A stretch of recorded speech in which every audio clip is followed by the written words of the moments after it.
যুক্তরাষ্ট্রে বসবাসরত হাজার হাজার ভারতীয়ের ভবিষ্যৎ কি ঝুঁকির মুখে? ভারত সরকার কি সত্যিই তাদের দেশে ফিরিয়ে আনতে চলেছে? এই প্রশ্নগুলোর উত্তর খুঁজতে হলে আপনাকে পুরো গল্পটা জানতে হবে। ভারত সরকার সম্প্রতি জানিয়েছে তারা 18,000 অবৈধ ভারতীয় অভিবাসীকে যুক্তরাষ্ট্র থেকে ফিরিয়ে আনার পরিকল্পনা করছে। এই সিদ্ধান্তের পেছনে রয়েছে মার্কিন প্রেসিডেন্ট ডোনাল্ড ট্রাম্পের কঠোর অভিবাসন নীতি। ডোনাল্ড ট্রাম্প, যিনি দ্বিতীয় মেয়াদে প্রেসিডেন্ট হিসেবে শপথ নেয়ার সাথে সাথেই অবৈধ অভিবাসনের বিরুদ্ধে কঠোর অবস্থান নিয়েছেন। ট্রাম্প তার আমেরিকা প্রথম নীতির অংশ হিসেবে যুক্তরাষ্ট্র মেক্সিকো সীমান্তে জাতীয় জরুরি অবস্থা ঘোষণা করেছেন এবং অবৈধ অভিবাসীদের দেশ থেকে বের করে দেওয়ার ঘোষণা দিয়েছেন।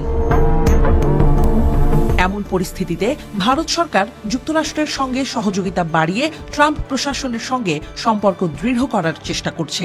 এই পদক্ষেপের পেছনে ভারতের মূল উদ্দেশ্য হিসেবে বলা যায় বৈধ অভিবাসীদের জন্য সুযোগ সুবিধাগুলো রক্ষা করা, বিশেষ করে H-1B ভিসা। 2023 সালে দেয়া এই ভিসাগুলো 75% ভারতীয়র হাতে গিয়েছিল। এটি তথ্য প্রযুক্তি ও প্রকৌশল খাতে ভারতীয় কর্মীদের জন্য অত্যন্ত গুরুত্বপূর্ণ। কিন্তু এই ভিসার বিরুদ্ধে অভিযোগ রয়েছে যে এটি আমেরিকান চাকরির বাজারে নেতিবাচক প্রভাব ফেলছে। ট্রাম্প প্রথমে H-1B ভিসাকে আমেরিকানদের জন্য ক্ষতিকর বলেছেন, কিন্তু পরবর্তীতে একটি দারুণ প্রোগ্রাম হিসেবে উল্লেখ করেন। ভারতের পররাষ্ট্র মন্ত্রণালয়ের মুখপাত্র রণধীর জয়সওয়াল বলেছেন, আমরা যুক্তরাষ্ট্রের সঙ্গে কাজ করছি যাতে অবৈধ অভিবাসন নিয়ন্ত্রণে আনা যায় এবং বৈধ অভিবাসনের সুযোগ বাড়ানো যায়। তিনি জানান 2024 সালে একটি ফ্লাইটে 100 জন ভারতীয়কে ফেরত আনা হয়েছে। গত এক বছরে 1000-এরও বেশি ভারতীয়কে দেশে ফেরত পাঠানো হয়েছে।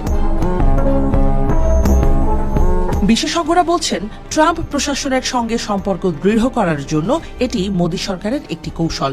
ট্রাম্প ও মোদীর ব্যক্তিগত সম্পর্ক খুবই বন্ধুত্বপূর্ণ। দুই নেতা একে অপরকে মহান বন্ধু হিসেবে উল্লেখ করেন। তবে ট্রাম্পের আমেরিকা প্রথম নীতি ভারতের উপর কঠোর শুল্ক আরোপের হুমকি দিয়েছে। ফলে এই পদক্ষেপ ভারতের জন্য বাণিজ্যিক সমস্যার সমাধানেও ভূমিকা রাখতে পারে। প্রায় 8 লাখ ভারতীয় অবৈধ অভিবাসী যুক্তরাষ্ট্রে বসবাস করছেন।